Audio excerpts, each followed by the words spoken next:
Kilalanin ang mga nagnanais maging lingkod bayan sa Bakit Ikaw?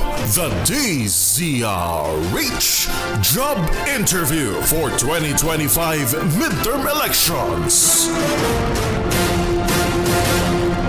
Ang ating aplikante ngayon na si Sir L, kababayan mo ito, Oragon din. Ipakilala mo. Ha? Mula sa Region 5 ito, Lakay.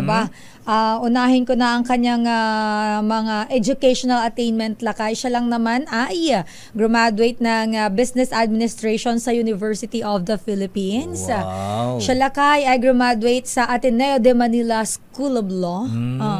Siya ay isang abogado. Siguro Aquila Legis ito o kaya Utopia.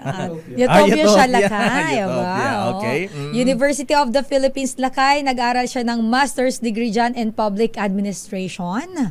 At siya, Lakay, ay naging abogado ng Angara, Abelio, Concepcion, Regala, and Cruz Law Offices noong, hindi ko nabanggitin yung taon.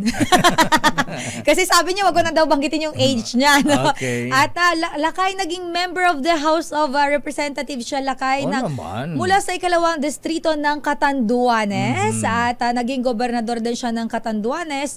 At siya, Lakay, ay mayroong law office, ang Verceles Law Office. At principal author din siya, Lakay, ng Philippine E-Commerce Act o yung Republic Act 8792. Wow. At pabatiin mo natin, wala pong iba, ano bang gusto mo itawag namin sa iyo, sir? Congressman, Governor, ayan, dating gobernador ng Catanduanes, dating congressman, Leandro Berceles Jr. Congressman, sir, magandang umaga po sa inyo. Magandang umaga po sa inyong... Nakakabigol tuloy siya. sa inyong lahat. Jusman Aldao sa Indugabos. Then, ako, hindi, just call me Lee na lang. Lee's okay. Lee. Pero Bruce Lee. Pero sa probinsya, June, kasi Junior rin. June. June. Dayunyor. Ayan. Siya ay anak ni dating immigration commissioner Leandro Berceles Sr. Ayan. Parang dating Pangulong Fidel Valdez Ramos. Ayan. Panahon na yun, yes. Ayan. Ini-interview pa ni parang June nung araw. Ayan. Ayan. Anyway, Kong June Berceles na lang. Ayan. Congressman June, bakit mula sa pagiging gobernador, congressman, bakit ngayon gusto mong tumakbong senador? Sinabi ni Ping Lacson, bakit hindi? Parang nanonood sa atin si Kong. Nanonood ako Pero sa totoo po, kasi sa tingin ko po, maganda naman yung performance ko bilang isang congressman. Like what Sister L said, sabi niya po, I am the principal author. Ako mismo nagsulat ng Republic Act 8792, yung E-Commerce Act. At nagresulta yan sa 2.2 trilyones na pesos ang pumasok sa economy ng Pilipinas. The biggest industry lampas na yung OFW. So number one na yan po. That's about $35 billion a year yan. At saka nagbigay yan po ng 5 million direct indirect employment para sa Pilipino. Then also nakaroon ng RP Web, tawag RP Web dyan na 20,000 plus na koneksyon sa mga eskwelahan, sa mga universidad, kolehiyo at saka sa government offices. And then also, dahil dyan, nakaroon din tayo ng mga online commerce like Shopee, Lazada. And then yung mismo, yung nagiging legitimate po or naging totoo ang mga dokumento sa computer. Dati wala yun At saka wala tayong base pagka may reklamo, pagka online. Pero ngayon may base na. Ito yung E-Commerce Act. Kaya dahil dyan, dati sa landmark legislation, so medyo proud ako dyan. So dahil doon, siguro kaya ko na sa second phase, which is now artificial intelligence. Magagamit natin, lalo na dito sa education. Kasi nagpo-focus po ako sa, hindi lang education, world-class, pinakamahusay sa mundo ng edukasyon. Para sa Pilipino, para sa estudyante, at saka sa out-of-school youth. At isa sa mga advocacy nyo pala, Kong John Berceles, sir, ayan, plataforma ninyo ay nais yung isulong ang paggamit ng AI, artificial intelligence, para sa kakulangan sa edukasyon, para maging world-class ang Pilipinas tulad ng US, UK, Singapore, Australia at Finland. Ayan. Yan. Ang tanong natin, Lakay, kay Kong Jun Verceles, paano po natin magagamit yung AI, artificial intelligence, sa advantage po ng edukasyon? Alam naman po natin na karamihan nagagamit ang AI dito sa Pilipinas sa paggawa ng mga hindi magandang gawain, katulad po ng scam, panloloko po sa kapwa Pilipino. At isang sample po natin dyan ay si mismong Department of Interior and Local Government Secretary John Vic Remulla na tinawagan daw gamit ang kanyang pangalan na picture, tinawagan si Governor Chavit Singson at nakakuha ng pera. So 150,000. So paano po natin, ano pong magagawa natin dito para maiwasan yung ganito? Ang isinusulong po natin is mapaganda, maging world class ang edukasyon. Pero paano po kung may mga ganito tayong problemang kinakaharap? Well, dun muna tayo sa number 2 question mo, Sister L. Ito po yung sinasabi nila na maraming mga scams dyan.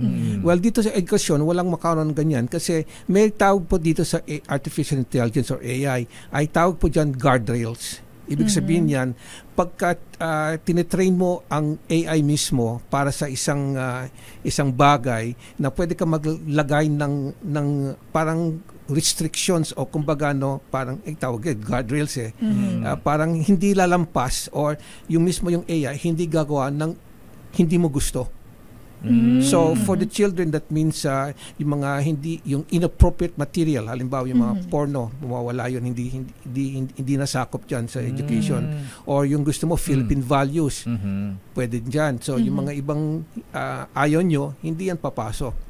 Now dito naman sa mismo AI for education na ito, ang dahil dito, ibig sabihin po yan, yung teacher ay nasa loob ng computer.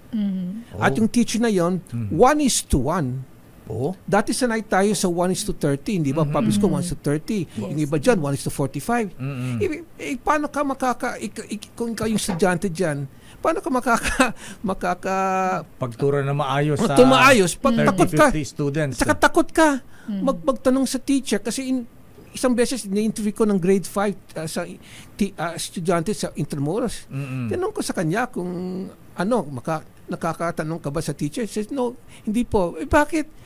Takot kami. Tsaka yung teacher gusto palagi nagmabadali kasi 45 minutes lang o isang oras at saka kailan tapusin yung lesson plan for that day. Kaya ito, 1:1. Kumbaga, sarili mong guro from preschool hanggang sa kolehiyo ka o hanggang sa universidad or kung may vocational school ka, tuloy-tuloy po yan At magsawa ka na lang, magtanong-tanong ka na lang dyan sa AI na yun. So yun that is yours for free. And then, and kung 1:1 yan, napakalaki ang advancement ng isang estudyante. Na meron isang na lumalabas na Amerikano na pero paano 1:1 yan kung John Berceles mga bata nga walang laptop, walang computer, walang cellphone. Kasama po yun. yung sa programa, kada isang estudyante magkaroon ng laptop. Okay. At saka yung laptop niyo, hindi lang yung ordinary laptop, talagang heavy duty yan. Kahit ibagsak mo yan, okay pa rin yan. At saka water resistant para sa kung sakali kung magkaroon ng kalamidad, no? Nandyan yan. At siguro pwede siya magbayad na lang dyan pagka employed na sila. Pero matagal pa yun. So okay lang yun. Ibabawas na lang. Pero sa ngayon, we are trying to educate. We will give 38 million na laptops sa 38 million na estudyante at out-of-school youth. At saka yung internet, libre yan kasi meron na tayong Starlink, yung kay Elon Musk. Yung mga satellite, kada isang barangay, 42,046 barangays at saka 20,000 mga terminal sa mga eskwelahan. Pero sumasablay pa lang si Elon Musk. Ginamit na minsan yung Starlink. Starlink. Ano yung coverage natin? Oo nga. Parang may ano kasi yun yata, nag-cut ng mga signal. Okay. Nakaka-apekto din yata yun minsan. Yeah. Pero maganda dyan, yung halimbawa, isipin nyo po, like, kada isang barangay plaza may Starlink terminal. Okay. At saka yung capacity diyan mga 1 terabyte kung alam niyo yan.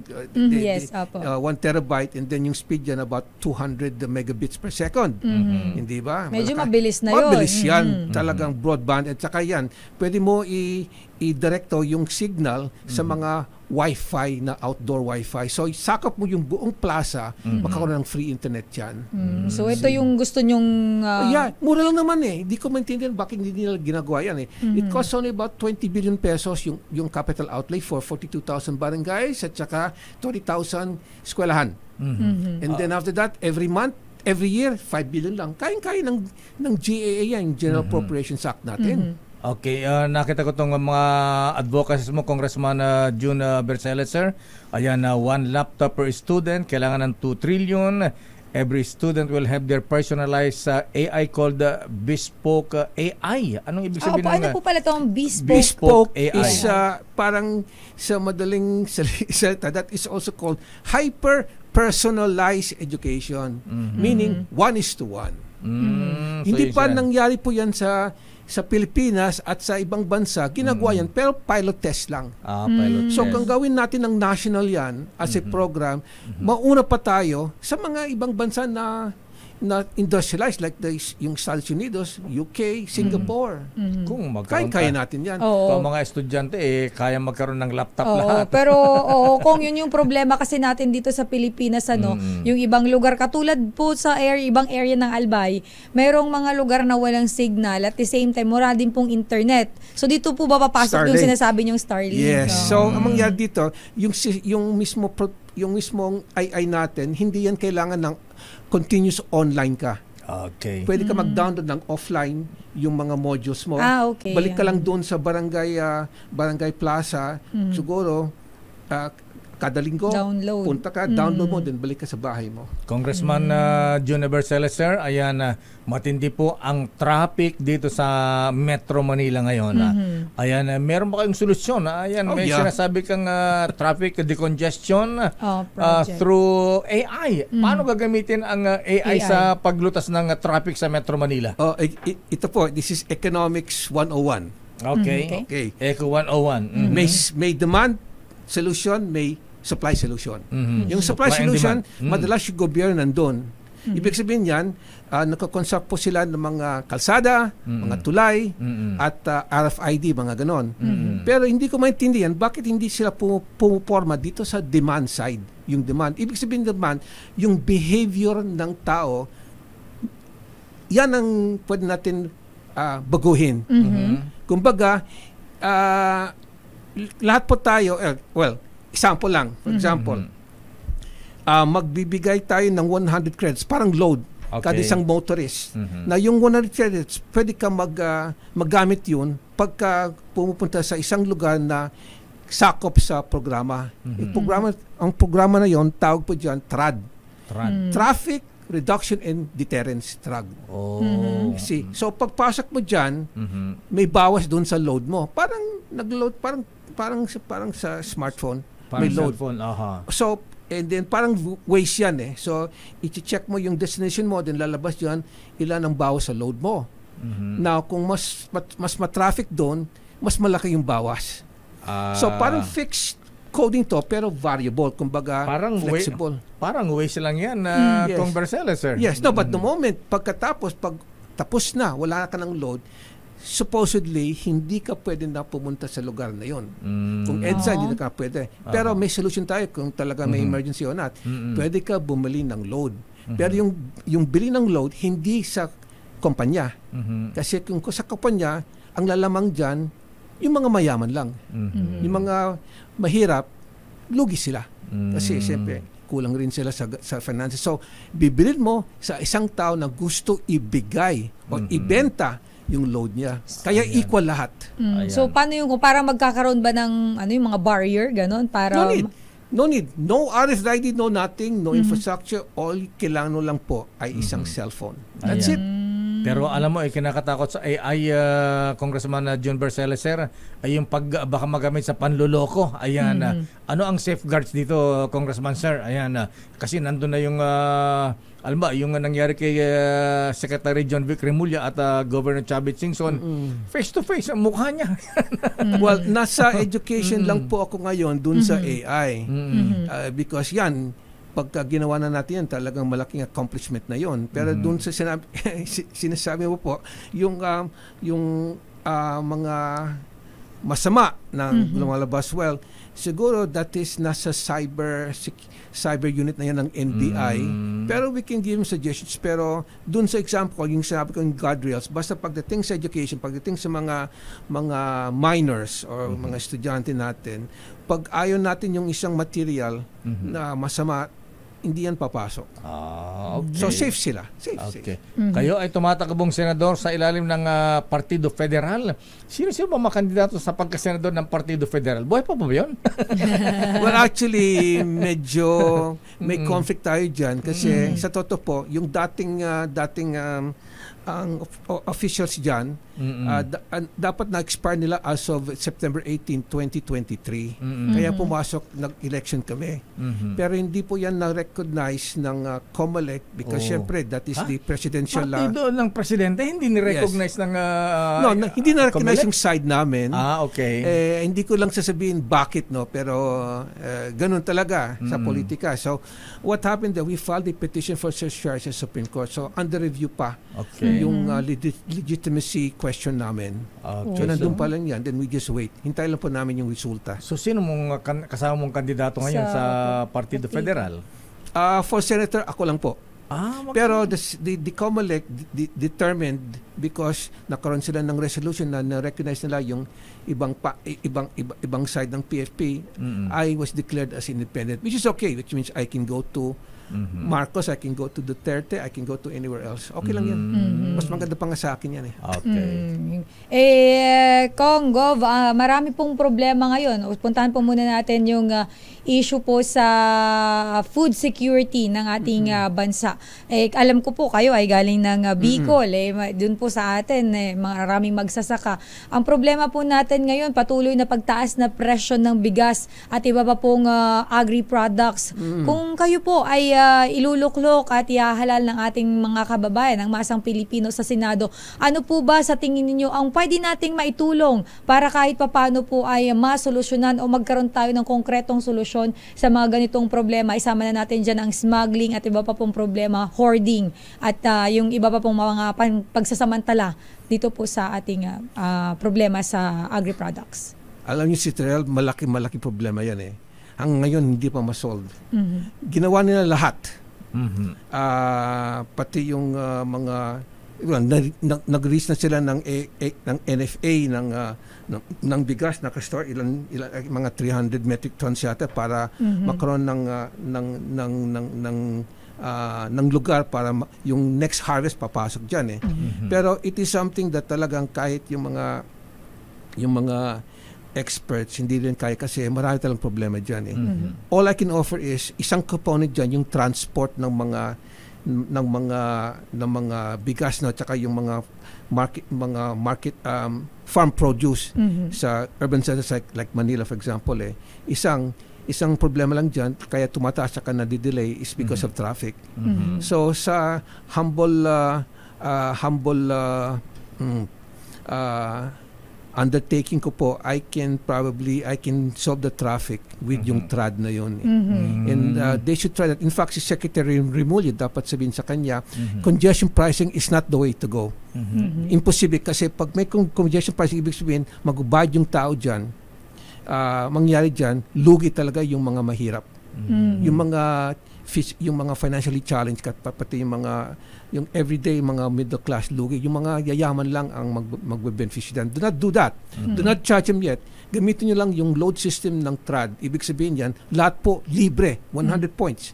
Na kung gusto mo talaga makaroon ng extra access sa mga sa kalsada like EDSA for example, bayad ka na lang. Pero at that time, maubos yung 100 points mo. To do it that way, mas maganda. Tsaka kung bibili ka, bilhin mo sa isang tao na gusto ibenta sa inyo para mag-equal lahat. That is the way to do it. Okay. And also in Magalong, he should also, if this goes to Magalong, pwede magawin yan sa Baguio. But do not go congestion pricing. That's the wrong way to go, especially for the Philippines. Wrong na wrong. Okay, Congressman Juna Barcelos, sir. May man on the street tayo, Sister L. Ayo, mayroong nandun sa labas na magtatanong kay mayroon ba? dating governor, dating congressman. Nasaan na? Hindi ko makita. Ayan, sino bang magtatanong? Wala pa daw wala lakay. Wala pa. Anyway, Congressman Juna Barcelos, sir. Ayan, so ano pa ang aasahan ng ating mga kababayan kung iboboto nila ang isang dating congressman June Barcelos bilang senador? Well, ito po, magandang news po ito. Basta ako, pwede ko ipangako yan kasi kaya ko, kasi I did everything. Hindi lang sinasabi ko nung gusto ko ito dapat gawin natin or dapat itong problema. Mismo, pagka meron akong proyekto or platform, talagang inaaral ko palagi yan at saka grabing research ko dyan.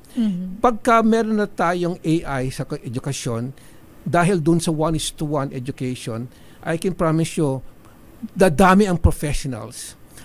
Lalakas ang sweldo, ang sahod ng mga tao diyan at saka aangat ang Pilipino, bating pamilya nila mula sa kahirapan at not only that, uunlad ang Pilipinas ng grabe. And I can promise you, siguro proud na proud tayo pagka nakikita po natin na maraming awards ang mga anak natin, no? Ganun ang mangyari diyan eh. We will be world class. Ibig sabihin parang yung Harvard, yung Columbia, Stanford University, University of Singapore, lahat yan, kaya po natin i-match yan. Basta may AI tayo. Ayan. At saka sa mga indigenous, halimbawa sa communities, talagang hirap na hirap sila, kawawa talaga sila. Yun, pwede sila magiging world class. Okay. The highest education possible. So, hindi na pwede sabihin na hindi ka graduate dahil sa hirap mo. We can do it with the AI kasi malilibre rin yung mga laptops na yun. So that I can promise that. And then in 2050, kaya natin maging first class. First world country. Kaya. Congressman Juna Barcelos, sir. Ayan, bilang panghuli. Nasa inyo po ang pagkakataon. Kausapin yung ating mga kababayan. Ayan, umapilo kayo para kayo po. Bakit ikaw ang kanilang iboboto? Yeah, kasi alam mo, suwang-suwa na ako sa nangyari po sa gobyerno natin eh. Dati pa ako bilang isang congressman, 1992 up to 2001 at saka nagiging gobernador ako from 21 up to 27. And then umalis ako sa gobyerno. Kala ko okay na ang Pilipinas. Pero wala pa na nangyari. At saka yung mga solusyon napaka-dali. Importante lang dyan, gawin. So, akin naman, ang solution ko dito, hindi yung traditional na sinubukan na natin lahat, talagang wala na talaga. So, let's try this. And I can tell you, ito talaga ay ang pinakaugat ng problema sa buong Pilipinas. Pag masolve ito, yung edukasyon natin, lahat ng mga ibang problema ng Pilipinas, krimen, droga, yung mga poor governance ng ganon, talaga mawala lahat yan. Because yung mga mismo yung tao magiging super Pilipino na. Kumbaga talagang matalino sila at saka hindi pwede sila lokohin ng mga politiko. Congressman Leandro Barcelos Jr., sir. Maraming salamat. Magandang umaga po. Diyos Mabalos. Diyos Mabalos. 65 sa Balota. 65. Number 65 Number 65 sa Balota. Ito, may flyer rin tayo. Lahat pala pwede sa sumabay.